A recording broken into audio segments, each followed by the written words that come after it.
बच्चों फंक्शन की इस क्लास में आपका स्वागत है। लास्ट क्लास में हम लोगों ने रिलेशन, ऑर्डर, पेयर ये सब पढ़ा था।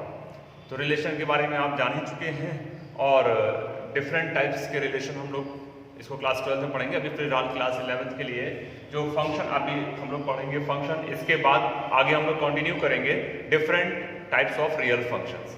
तो फंक्शन क्या है, यहाँ से हम लोग शुरू करते हैं। फंक्शन जो है वो एक स्पेशल टाइप का रिलेशन है। रिलेशन में आपने देखा कि अगर R A से B पे कोई रिलेशन है तो R तभी रिलेशन संभव होगा when R is the subset of A cross B। ये तो रिलेशन है, लेकिन स्पेशल फंक्शन क्या है? फंक्शन में A और B दो अगर अरिक्त समुच्चय है तो A से B में फलन एक नियम है जिसके अनुसार समुच्चय A का प्रत्येक अवयव समुच्चय B के अद्वितीय अवयव से संबंधित है। इसको हम अगर दो पार्ट में तोड़ के पढ़ें तो ज्यादा समझ में आएगा कि A से B में अद्वितीय अवयव से संबंधित हो, यानी जो डोमेन A के अवयव हैं उनकी यूनिक इमेज बने और डोमेन A में कोई भी अवयव खाली न बचे जिसकी इमेज ना हो। जैसे इसका एग्जांपल से आप बताते हैं, ये दो सेट हैं A और B। हम लोग फंक्शन को लिखते हैं f such that A to B, यानी A से B पे एक फंक्शन है। इसमें अगर इसके एलिमेंट्स हैं ABC 1 2 3 4 1 2 3, तो ये एक फंक्शन होगा क्योंकि A के प्रत्येक अवयव B से कनेक्टेड भी है और सभी की यूनिक इमेज बन रही है, अद्वितीय प्रतिबिंब बन रहा है। A का 1, B का प्रतिबिंब 2 है, C का 3। एक और एग्जांपल देखते हैं।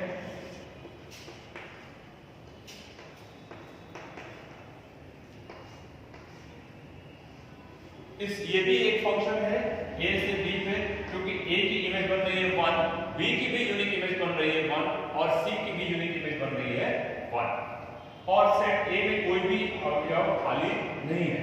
B में खाली हो तो कोई दिक्कत नहीं है, डोमेन में खाली नहीं होना चाहिए। डोमेन और कोडोमेन आप लोग रिलेशन में पढ़ चुके हैं। तो ये फंक्शन है, ये भी फंक्शन है। एक और एग्जांपल लेते हैं इसका। ये दो सेट हैं A और B। तो यहां देखिए कि अगर आप तो A की दो इमेज बन रही है 1 और 2, तो ये जो 1 और 2 इमेज बन रही है ये यूनिक इमेज A की नहीं है। B की यूनिक इमेज है 3, C की भी यूनिक इमेज है 3, लेकिन A की दो इमेज बन रही है, इसलिए ये फंक्शन नहीं है।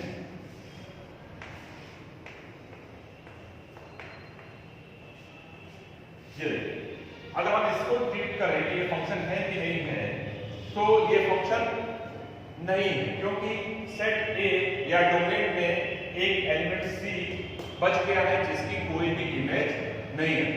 इसका मतलब यूनिक इमेज भी बननी चाहिए और सेट A में कोई भी एलिमेंट खाली नहीं बचना चाहिए जिसकी इमेज ना हो, तो ये भी फंक्शन नहीं है। लास्ट में एक और एग्जांपल लेते हैं, इसके बाद हम लोग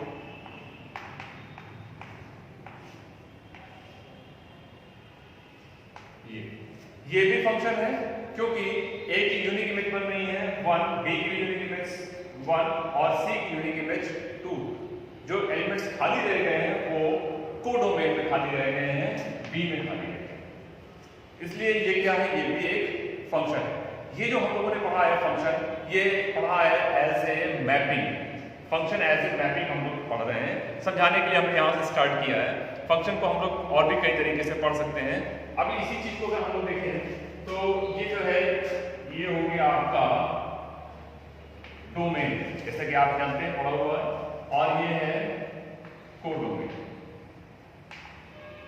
यहां पे अगर हम इसको ऐसे लिखते हैं f such that A to B, ये एक फंक्शन है जहां पे A क्या है? A है ABC और B सेट है 1 2 3 4। तो आपको ये बताना है कि इसमें डोमेन क्या है, कोडोमेन क्या है और रेंज क्या है। तो ये जो पार्ट है ये हमेशा डोमेन होगा जिससे इमेज बन रही है, और ये होगा कोडोमेन या कोडोमेन, या इसको लिख सकते हैं, इसको आप लिख सकते हैं प्रांत, और सहगा। तो यहाँ पे डोमेन क्या होगा, डोमेन ऑफ एफ, अगर हम इस एग्जांपल से देखें तो डोमेन ऑफ एफ हो जाएगा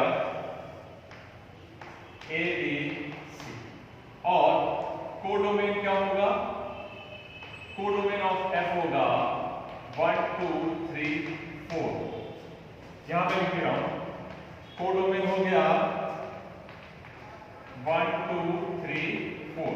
अब ये कोडोमेन किसका है, ये कोडोमेन है एफ का। डोमेन क्या है, डोमेन ऑफ एफ है ए बी सी, और इसकी रेंज क्या है, जो इमेज बन रही है वो सब रेंज में आ जाएगा। तो रेंज है इस फंक्शन की 1, 2, ये रेंज है। तो जो रेंज है वो इन जनरल कोडोमेन का सबसेट होता है। Range is the subset of codomain. ये अब हम लोग इसमें डोमेन को ऐसे भी समझ सकते हैं, अभी तो ये क्लास 11th लेवल पे इतना ये ठीक है, वरना डोमेन में अगर हम कोई भी फंक्शन अगर कोई रूल के तरीके से डिफाइन है तो उसमें हम जो भी आउटपुट देते हैं, जो भी इनपुट देते हैं, दैट इज आवर डोमेन, और जो आउटपुट मिलेगा वो रेंज हो जाएगा। देखिए इसमें एक और एग्जांपल से हम आपको समझाते हैं इसी चीज को, फंक्शन को।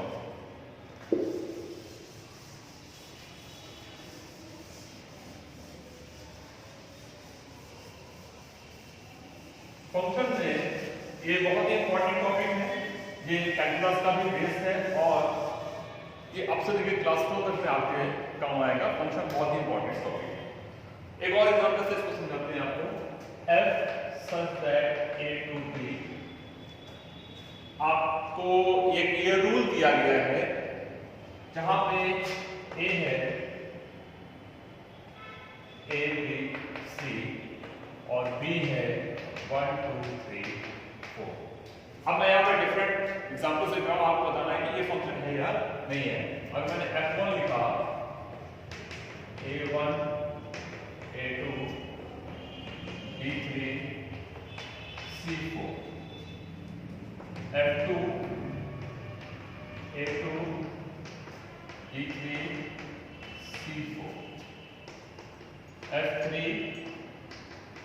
a1 b1 c1, f4 a1 b1, that's it. तो अब आप देखिए इसमें कौन कौन से फंक्शन हैं और कौन से फंक्शन नहीं है। पहला एग्जांपल लेते हैं a1 a2, ये डोमेन है और ये कोडोमेन। तो डोमेन की यूनिक इमेज बननी चाहिए, तो क्या यहाँ पे यूनिक इमेज बन रही है, नहीं बन रही है। यहाँ पे a की दो इमेज बन रही है, 1 और 2, तो ये फंक्शन नहीं।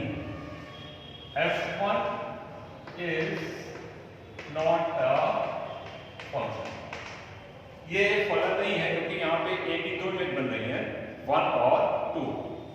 ये देखिए a की इमेज 2 बन रही है, b की इमेज 3 और c की इमेज 4, तो इन सब में देखिए यूनिक इमेज बन रही है, इसलिए ये फंक्शन है। f3 ये फंक्शन है क्योंकि a की यूनिक इमेज 1 है, b की भी यूनिक इमेज है लेकिन वो 1 ही है, c की भी यूनिक इमेज है 1, ये फंक्शन है। f4 ये फंक्शन नहीं है क्योंकि यूनिक इमेज तो बन रही है लेकिन जो c एलिमेंट है वो उस खाली रह गया, उसकी इमेज नहीं है, तो ये फंक्शन नहीं है। एक और एग्जांपल लेते हैं सी में, f5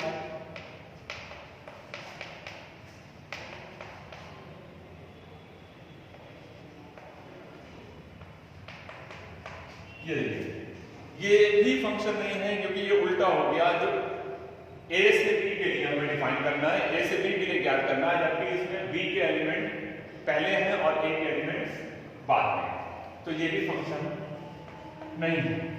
इनवर्स फंक्शन के बारे में हम बात बताएंगे कि ये इनवर्स फंक्शन है या नहीं। उल्टा करने के जैसे रिलेशन में था कि अगर a से b पे नहीं है और उल्टा हो गया, b पहले आ गया, तो r such that b to a inverse relation हो जाता है। तो ये देखिए इसमें यहाँ पे हम लोग इनवर्स की बात नहीं कर रहे। ये तो एक जो हम लोग पढ़ रहे हैं ये एज ए ऑर्डर्ड पेयर जो हमने लिख रखे हैं वो है। अब इसी में जैसे अगर हम लोग किसी एग्जाम्पल को ले लें, F3 को ले लें, इसमें अगर आपको डोमेन निकालना है, डोमेन ऑफ F, तो ये डोमेन क्या हो जाएगा? डोमेन होगा ABC, ये डोमेन हो गया। इसी का कोडोमेन, कोडोमेन सामने लिखा हुआ है 1 2 3 4, ये कोडोमेन हो गया, सह प्रांत और प्रांत। अंत में आप देखिए यहाँ पे हमें निकालना है इमेज या प्रतिबिंब, तो फिर रेंज होता है, रेंज या परिसर। इसका रेंज क्या होगा? रेंज जो इमेज बन रही है वो रेंज हो जाएगा। ए की इमेज क्या बन रही है? 1, बी की भी इमेज 1 और सी की भी इमेज 1, तो इसमें रेंज होगा। तो ये डिफरेंट टाइप्स के एग्जांपल थे। अब इसमें एक और आपको मैं एग्जांपल देकर समझाता हूं।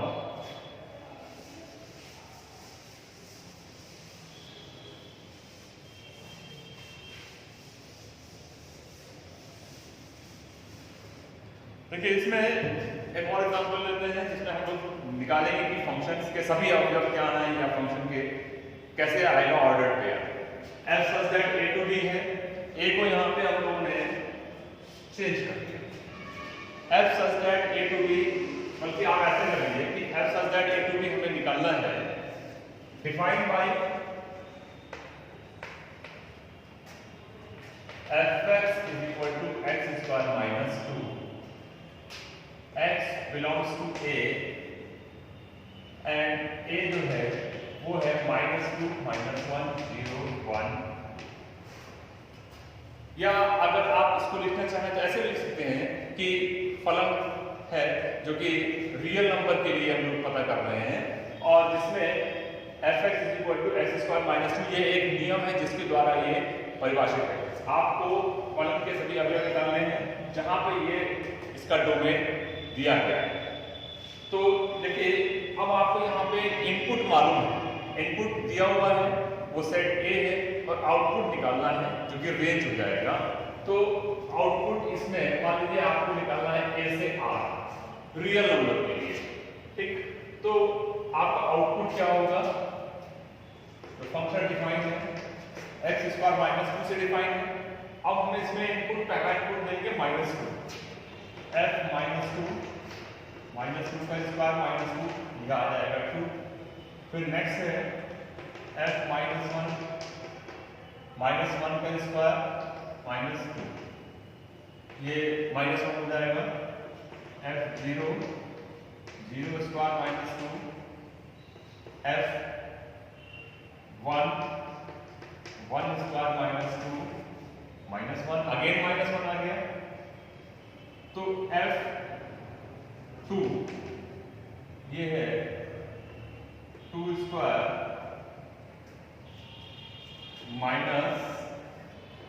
-2, दैट इज। अब आप इसके सभी अवयवों को ऑर्डर पेयर में लिखना चाहते हैं, कैसे लिखेंगे? देखिए अब पहला ऑर्डर पेयर क्या बनेगा? -2, -2, ठीक, -1 -1। फिर नेक्स्ट है 0, -2। फिर नेक्स्ट है 1, -1। इसके बाद है 2, ये सभी ऑर्डर पेयर को अगर हम लोग एक साथ लिखेंगे तो वो फंक्शन या रिलेशन जो भी होगा पता चल जाएगा। f क्या आएगा? -2, 2, -1 -1 0, -2 1 -1 2, अब आप पहले ये देखिए कि ये फंक्शन है या नहीं, तो उसके लिए यूनिक इमेज हम लोग चेक करेंगे। -2 की इमेज 2 बन रही है, -1 की इमेज -1, 0 की इमेज -2, 1 की भी इमेज -1 और 2 की इमेज भी 2। तो अब आपको ये चेक करना है कि ये फंक्शन है या नहीं। अगर आपको इससे समझ में आ रहा है तो क्लियर है, तो आप चाहे तो मैपिंग के फॉर्म में भी बना सकते हैं। यहाँ देखिए -1 की इमेज क्या है? -1 और 1 की इमेज भी क्या आ रही है? 1 की इमेज भी -1 आ रही है, यानी 2 एलिमेंट्स की इमेज है। लेकिन क्या -1 की इमेज 1 से ज्यादा है? हमने पहले आपको बताया कि जैसे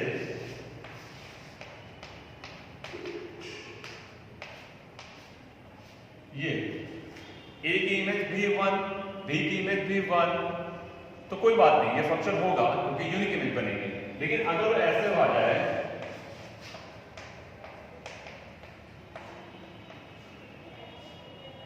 ये, अब देखिए इसमें B की इमेज बन रही है 2 और B की इमेज 3 भी है, यानी B की इमेज यूनिक इमेज नहीं है, इसलिए ये फंक्शन नहीं है। अब यहाँ पे अगर आप चेक करना चाहें तो इजीली आप चेक कर सकते हैं, -2 की इमेज 2, -1 की इमेज भी -1, 0 की इमेज -2, किसी एलिमेंट की 2 इमेज नहीं बन रही है। -2 दोबारा -2 यहाँ पे कहीं आ रहा है ऑर्डर पेयर में जिसकी इमेज 2 बन रही हो तो फंक्शन नहीं होगा, और नहीं आ रहा है तो फंक्शन होगा। तो यानी ये फंक्शन है। अब इसमें हम लोग एक और एग्जाम्पल से समझते हैं। इसी तरीके से हम लोग डिफरेंट एग्जाम्पल्स लेकर के इसको ज्ञात कर सकते हैं। देखिए इसमें सबसे ज्यादा जरूरी है कि डोमेन और रेंज।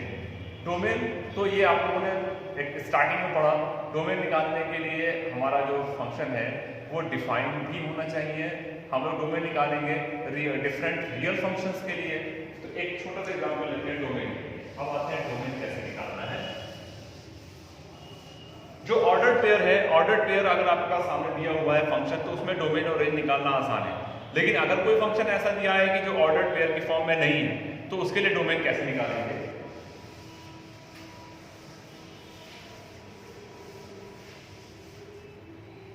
देखिए इसमें एग्जांपल लेते हैं, fx = 1/x,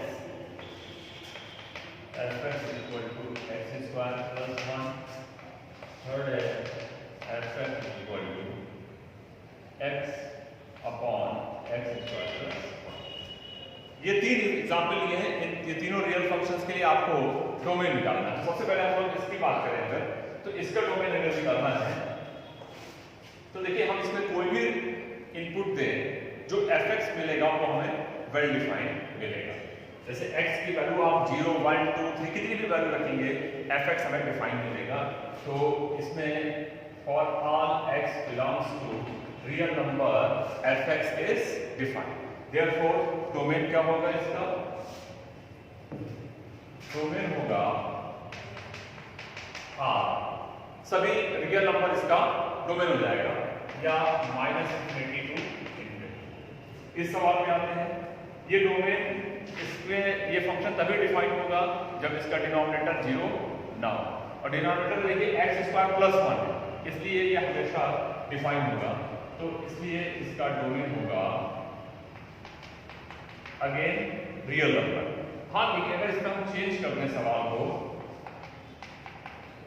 x/x + 1 कर दें, तब ये फंक्शन डिफाइन नहीं होगा when x = -1, यानी fx परिभाषित नहीं है यदि x = -1, क्योंकि x = -1 अगर हमने इनपुट दिया तो इसका डिनोमिनेटर 0 हो जाएगा और fx वो डिफाइन नहीं होगा। तो यहाँ पे डोमेन क्या होगा? डोमेन ऑफ f = r - सभी रियल नंबर में से -1 को हम लोग माइनस कर देंगे, हटा देंगे ये डोमेन। इसमें देखिए इसका डोमेन 0 पे डिफाइन नहीं है, बाकी सब पे डिफाइन है। इसका डोमेन हो जाएगा डोमेन ऑफ f = r-।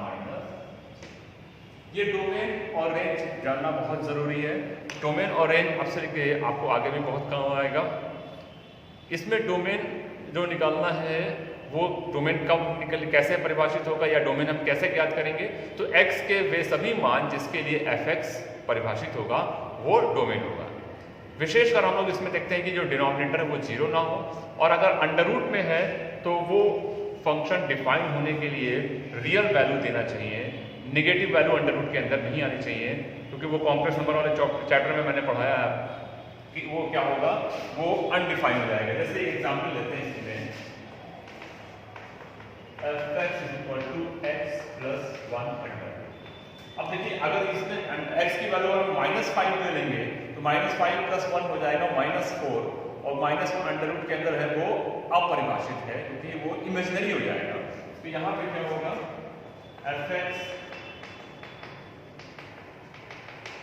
परिभाषित है यदि x + 1 greater than equal to 0 and the root के अंदर की जो संख्या है वो धनात्मक हो सकती है, 0 हो सकती है, लेकिन ऋणात्मक हो जाएगी तो वो इमेजिनरी हो जाएगी, यानी x is greater than equal to -1 से बड़ी जितनी भी नंबर है उसे रियल परिभाषित होंगे, तो इसका डोमेन हो जाएगा -1, तो आप लोग इधर देखिए ये -1 पे हमने क्लोज इंटरवल लगाया है और 0 पे ओपन इंटरवल लगाया है। तो आज की क्लास में इतना ही रखते हैं। ये डोमेन ये निकालने के कुछ स्टार्टिंग क्वेश्चंस हैं। नेक्स्ट क्लास में हम लोग डोमेन और रेंज के और सवाल पढ़ेंगे और रेंज निकालना सीखेंगे।